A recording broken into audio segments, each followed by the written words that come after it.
In just a moment, Autolite presents Suspense with Jimmy Cagney. Hello. Tonight I understand we have an Autolite Suspense special. Every bit as special as your star performance as the Autolite Resistor Spark Plug Maestro. Is that a plug for me or for my favorites Autolite Resistor Spark Plugs, Hap? Well, with no offense to either, Harlow, it's neither. Tonight, Jimmy Cagney and Autolite and Suspense are dramatizing one of our great American tragedies. It's so tremendous a problem it warrants our entire nation warring against its grimness and the Grim Reaper who is its symbol. Tonight's Suspense story will remind you to drive carefully behind Autolite Resistor Spark Plugs or any other, Harlow. Then let's join the Autolite audience and listen.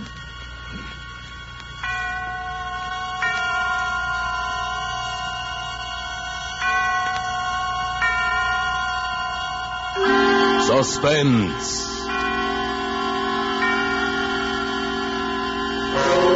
Autolite and its 60,000 dealers and service stations bring you radio's outstanding theater of thrills. Starring tonight, Mr. James Cagney in Anton Leader's production of No Escape, a tale well calculated to keep you in suspense. The only thing I can do now is tell you how it happened, without any bunk. I don't care what you've heard or read about me. I'm not a devil or a mad dog. I don't know what people think happens to a fella. Do they think all of a sudden I turned into stone? I'm no different than anybody else. If I don't eat, I get hungry. If I cut myself shaving, I bleed. I'm just like the next guy, and that's the whole idea. This it happened to me, sure, but it would have happened to anybody. It could have happened to you.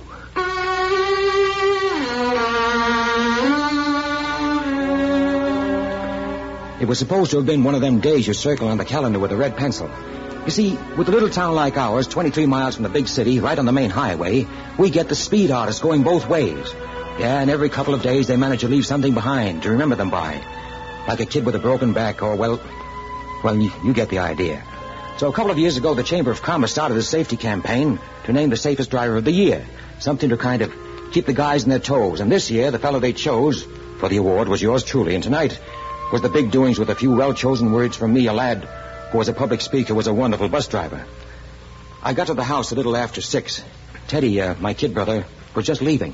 Hiya, big shot. Hello. Ladies and gentlemen, in this corner, the world's champion driver. That's me, all right. Hey, that's a swell picture of you in the paper. You don't look so bad for an older man. Right, or I'll beat your ears in. Say, Eve called to say you should wear your blue suit and try to look human. That I would like to see. Me, too. Sorry, I can't wait, though. I'm late for a date. I'll see you in the morning, and you can tell me how you slaved. All right, Ted. So long. I gave myself the works. Shower, shave, the blue suit, like the lady said. Eve looked after me like I was at least 5 years old. Well, I didn't mind a bit. Ever since Ma died in 42, I'd kept the house going for Teddy, because a kid needs something like that. But he was getting out of school in June, and then maybe Eve and I... Well, it was nice thinking about it. So nice that I guess I forgot all about the time that was passing. Yeah? Look, slow motion, you should be halfway over here by now. Okay, Eve, honey. Got the speech ready? Yes, but if you don't get moving, you'll be making that speech to a bunch of empty chairs and dirty plates. Yes, Mama. Be right over.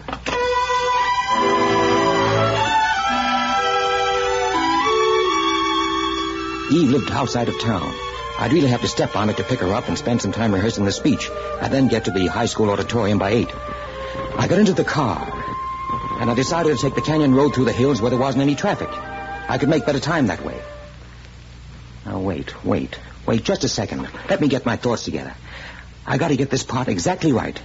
You've got to see it just like it happened, or else it's all a waste of time. All right. I was on the canyon road that wound up through the steep hills, the wall of the mountain on one side of the road, and the deep canyon on the other, about 10 to 7, but already dark. Nobody on the road but me, so I stuck pretty close to the middle. And at every turn, the scream of the tires. But I wasn't worried about that. 4 brand new tires, hardly a week old, and good brakes. I never take chances with things like that. Going about 50 miles an hour, maybe a little bit better. But I was all alone on the road, so what difference did it make? I was maybe 2/3 of the way up to the top, right where the road makes a wide curve. I remember I put a cigarette in my mouth, and I pushed the dashboard lighter in.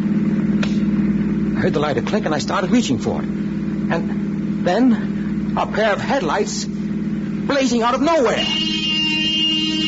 And then a screeching horn, a car coming the other way. I felt my inside double up like a fist. I slammed my foot on the brake, swung the steering wheel to the right. I didn't feel anything hit, and I thought, oh, God, it's going to be okay. I jammed on the emergency. I jerked the door open. Now look back. The road was empty. I still heard the horn, though, but far away, and another sound, too, like a bunch of empty crates toppling over and over. And at first, it didn't register with me. For maybe half a second, I just stood there wondering what happened. Then I saw the reflection of the flame lighting up the whole canyon. I went to the side of the road and looked down. The car was about 500 feet below, burning. And the horn still blasting away, like the driver's body had fallen against it. I started down the canyon. It was almost straight down. I fell and I rolled and I came to my feet again. Why didn't that horn stop? Why didn't it stop? And then it did stop. And I realized that I had stopped too. What was I waiting for? Oh, to get my wind, that's all. I went down another few feet. And then I stopped again, holding myself against the tree. Come on, Harry. Get going. No. What good would it do to go down there? I couldn't help whoever was in that car. It was too late. Nobody could help. Then far down the road, I saw another pair of headlights starting the long climb. I went back to my car. I told myself I was going for help. I drove on to the top of the hill. There was a little gas station up there. They'd have a phone. I was almost there. An old fellow in white overalls was putting around the pumps. I started slowing down. My whole life was about to be smashed. I'd have to tell them the truth, and what good would it do? What about Eve? What about my kid brother Teddy?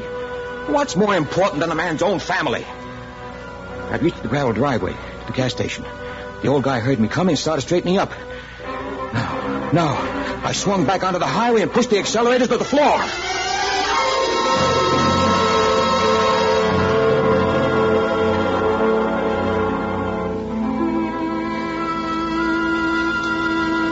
I got to Eve's house a little before 7:30. It was funny.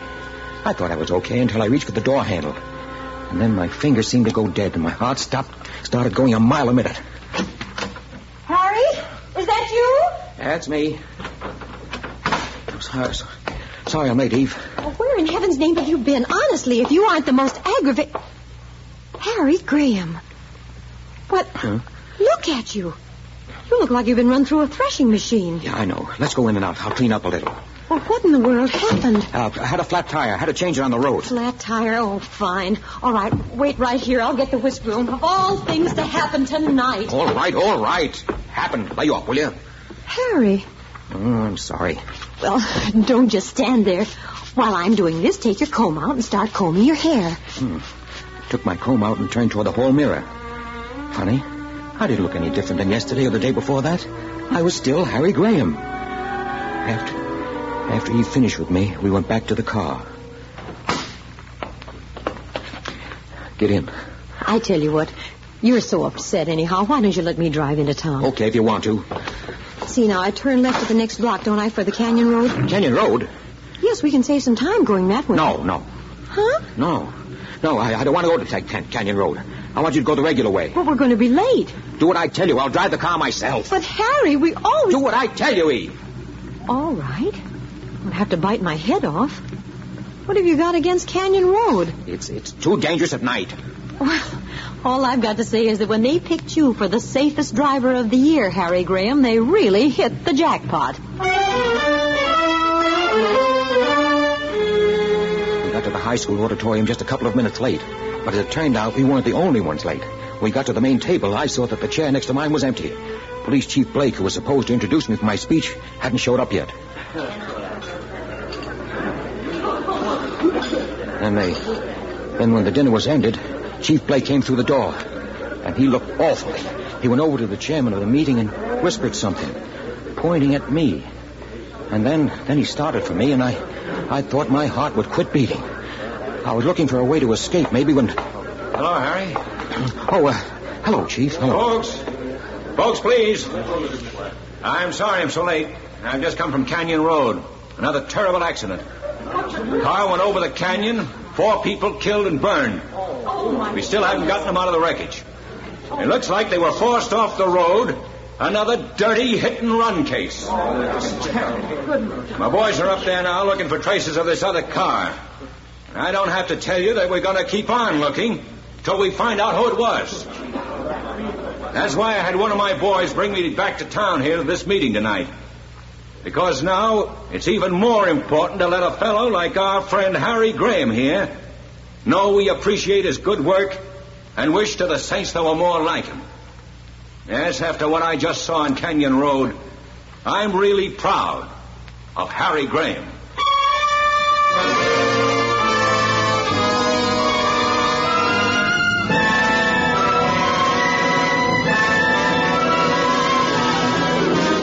For Suspense, Autolite is bringing you Mr. James Cagney in radio's outstanding theater of thrills, Suspense.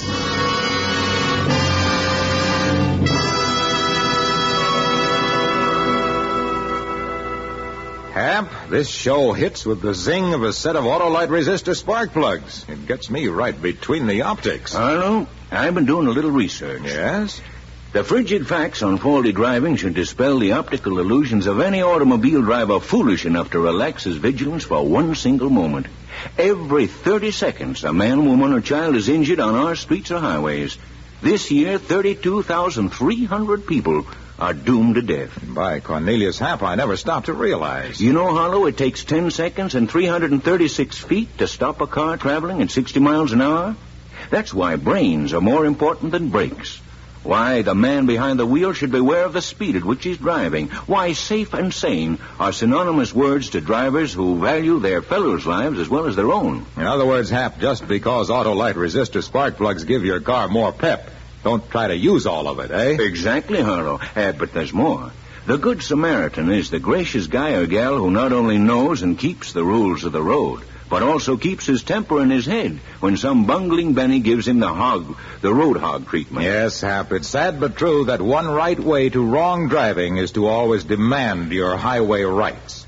Be sure to be safe. Right, Harlow. And now let's get back to Suspense.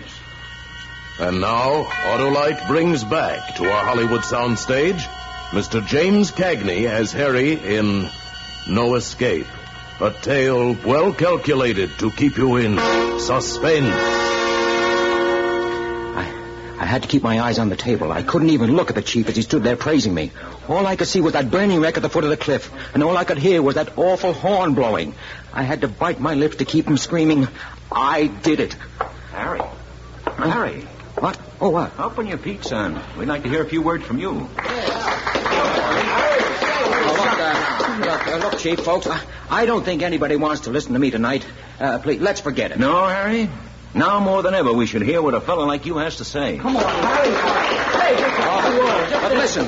Go on, Harry. Oh, well, all right. I'm afraid I'm no great shakes as a speech maker. Just a lucky thing my girl's a good English teacher. I don't believe we should honor a man for safe driving any more than we should honor him because he's never killed anyone with a gun. When a man gets behind the wheel of a car, he doesn't give up his responsibilities to his fellow men. No one can escape the responsibility of being his brother's keeper, and that goes for. Harry, what's Listen wrong? to me. How can I stand up here and read a speech after what Chief Blake just told us? No, I can't do it. I'm sorry. I can't do it. I guess Harry's right after all, folks. I guess maybe we just better call the meeting off. I know I've got to get back to Canyon Road as soon as I can. Come on, Eve. Come on. Let's get out of here. All right, honey. Oh, Harry. Yeah, Chief. You can do me a big favor. Huh? Fellow brought me down here. Had to beat it right back to the accident. Oh, so? I've got to get back there myself right away. Can you give me a lift? Well, I sure like to, Chief, but, well, I've got to get Eve home. Well, you could take me home by the way of Canyon Road. We've gone that way before, honey. But, I'd be much obliged to you, Harry. Well, you see, Chief, it's... Harry. Okay, let's go. It's too bad the meeting had to end like this. But I have a hunch you feel like I do, Harry. Like you can't sit still till you find the rat who killed those people. Well, I promise you this, Harry. Whoever he is, we'll get him.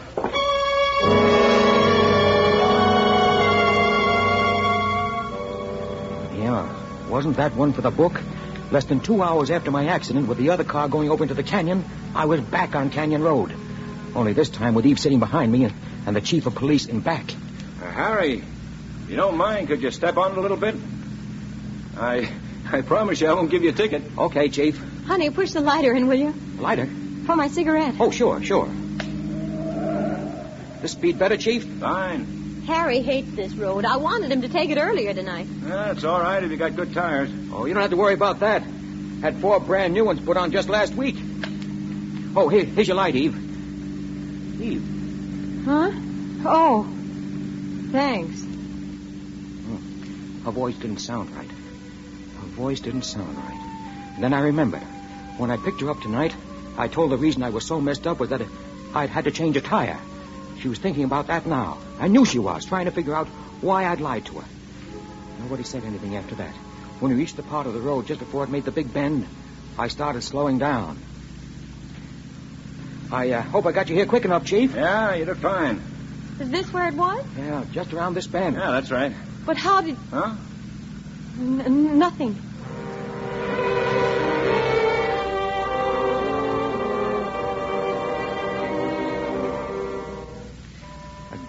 Again, I'd said the wrong thing. What was the matter with me?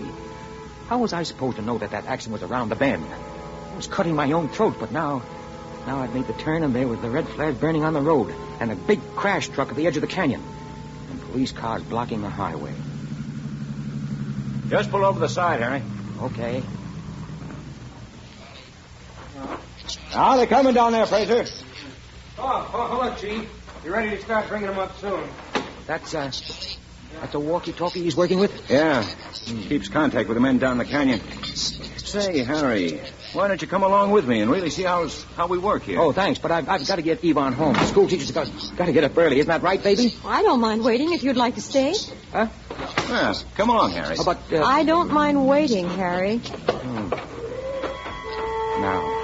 Now it was me against all of them. Oh, I was sick about that car down there in the canyon, those 4 bodies inside. But, well, nothing could change that now. And I was fighting for my own life. And they wouldn't break me down. I stood with my foot on the bumper, and Chief Blake leaning against the fender of my car while his boys gave him their reports about the hit-and-run car. And it didn't bother me a bit. 2 of them told about the plastic cast they'd made of a tire mark they found on the road. Does it help you any, Chief? Not much, Harry. New tire. A lot of people have new tires. You, for instance. Yeah. I kicked my new front tire for them, kicked it hard. They brought over an old fellow in white overalls. The guy in the service station where I'd almost turned in to report the accident. The chief asked him if he thought the car I'd seen was a hit and run. It must have been just about that time, you know. And the way this fella skedoodled away for no reason at all. I don't know what kind of a car it was, though. A black sedan, I'd say. Like this one, maybe? Well, might be that. But there's too dark to be sure. Well, first thing tomorrow, I'm going to get myself a green convertible. And everybody got a good laugh out of that, but I would have to be careful. Mustn't go too far. It was me against all of them, and I felt the kind of excitement that a guy might get from walking a tightrope. Thinking back now, sure seems screwy, but that's how I felt. And maybe that is the worst thing that happens to a guy in my spot. The way it turns you into a wild animal against the world. Chief Blake. Yeah, Charlie. It was the fellow with the walkie-talkie over near the crash truck. We're ready to start bringing up the bodies. Okay. Come on, Harry. Let's go over. Something flopped coldly in my stomach, and then lay still. This was the test. If they didn't break me down now, they could never do it, never in a million years. All the people who'd come up from the town started gathering around the crash truck. I wanted to run and never stop running. But I didn't move. And just then, the first body swung into view.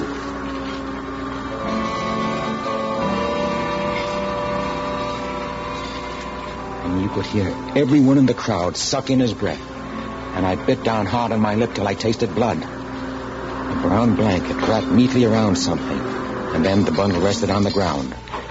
And everyone seemed to edge away from it like it could hurt them. And the cable went down into the valley again. And then there was a second bundle. And then there was a third. And then a fourth. And over like a drum beat, like a prayer, I told myself they wouldn't break me down. And then someone pushed forward from the crowd.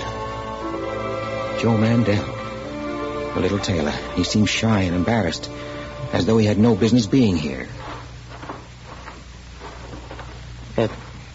Chief Blake. Huh? Oh, yeah, Joe. My boy, Philip, he didn't come home for supper tonight, and You want to look? Well, you know how a woman is.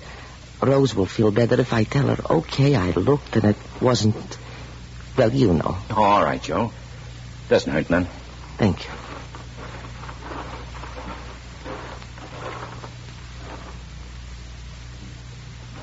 No. No.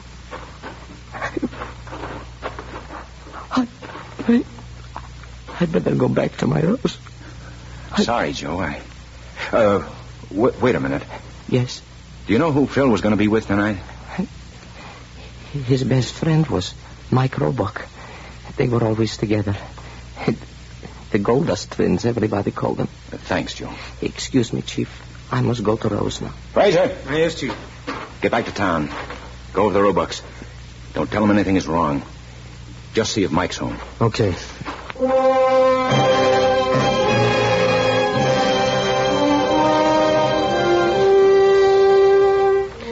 I couldn't take any more. I started back for the car. My legs felt like they weighed a ton. I heard a sudden movement in the crowd behind me. Oh, no! Oh, my baby! They wouldn't break me down. They wouldn't break me down. I opened the car door. And Eve was there. I'd almost forgotten her. And I was sure she knew the truth. They brought up all four? Yeah. Harry. I don't want to hear anything now. I'm taking you home. Wait, Harry. Listen, I'm telling you. Kiss me, Harry. Huh? Hold me and kiss me. I'm such a stupid fool. Hold me. Hold me. All right. Now stop it. Harry, if you knew what's been going through my mind. Okay. Now stop it. Just a stupid fool. And then when I saw you come back to the car, the look on your face. Oh, Harry, how could I have ever thought... No, all right. Now, we'll talk about it later. I'll never talk about it again. Never, Harry.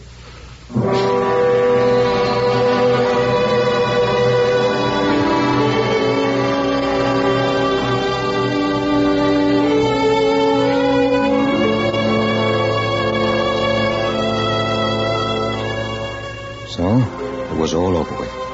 I was going to be okay. God, I wasn't proud. I felt rotten and sick. And now that it was all over, the strength ran out of me like water running out of a glass. But what good would it have been to crucify myself? It wouldn't have changed anything. I wasn't a bad guy. It could have happened to anybody. And now I was going to be able to take care of my own. Eve and my kid brother Teddy. Was that a bad guy? A fellow who wanted to do right for his family? I started the car. I put in gear, and looking at me through the window was Chief Blake, signaling me to wait. I turned the key off. Well, whatever it was, I was very tired. Come on out, Harry. But I've got to get Eve home. Come on out of the car. But, Harry, do like I tell you. Come with me. What do you want? Come with me. When you drove up here tonight, I didn't think it would end like this. You know about it? You, of all people, Harry. Listen, you've got to believe me. It shouldn't have happened to a fella like you. You've got to hear my side. Right here, Harry. Huh? What? What do you... Take a look at this fourth body. Why should I? Pull the blanket back, Harry. Oh. No. Teddy. Teddy!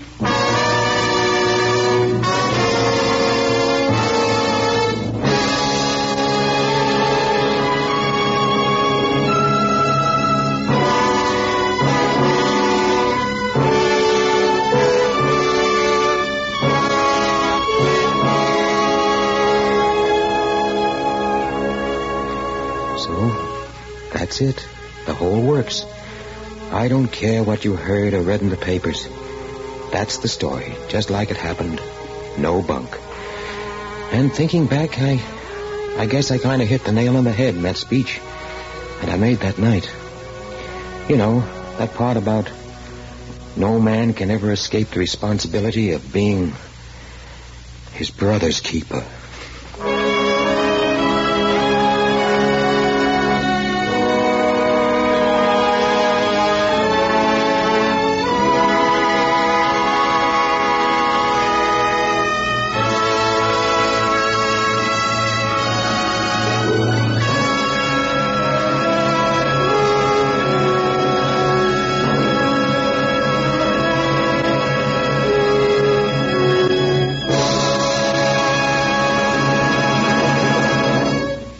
Thank you, James Cagney, for a magnificent performance. Mr. Cagney will return in just a moment. Well, Hap, after that performance of Jimmy Cagney's and your heartfelt expressions on the rights and wrongs of the driving man, it's hard to switch the conversation to Autolite resistor spark plugs. Well, Harlow, I'm sure you'll find a way. Yes, I think I'll just say, friends, switch to a set of Autolite resistor spark plugs just as quickly as you can swing into a service station. When you replace your narrow gap spark plugs with wide gap Autolite resistor spark plugs, your car will idle smoother, give you better luck with lean gas mixtures, actually save you gas dollars. What's more, Autolite resistor spark plugs cut down spark plug interference with radio and television reception. Switch to Autolite resistor spark plugs today. And remember, Autolite means spark plug. Ignition-engineered resistor spark plug. Autolite means batteries. Stay full batteries. Autolite means ignition system. The lifeline of your car.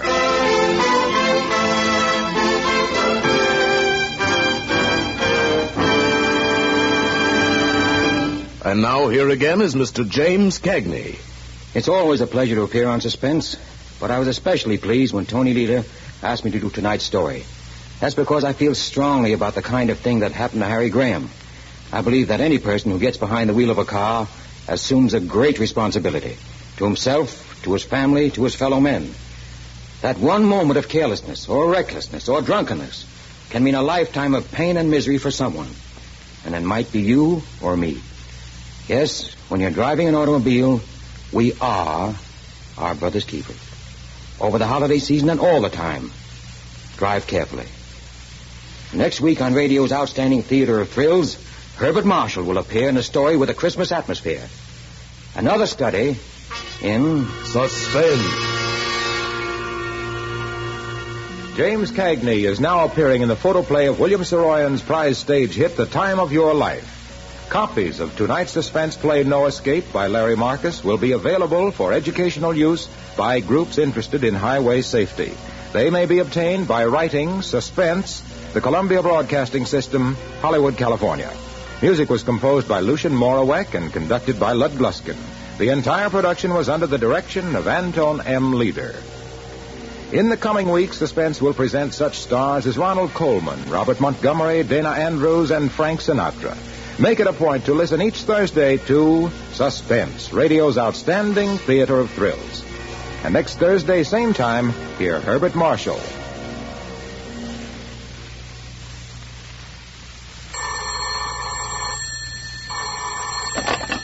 This is the Autolite Suspense Show. All right, Mr. Wilcox. Autolite and CBS wish to thank the radio editors and columnists of America for electing Suspense as the best mystery show in the annual balloting conducted by Motion Picture Daily for the magazine Fame. Good night. Switch to Autolite. This is CBS, the Columbia Broadcasting System.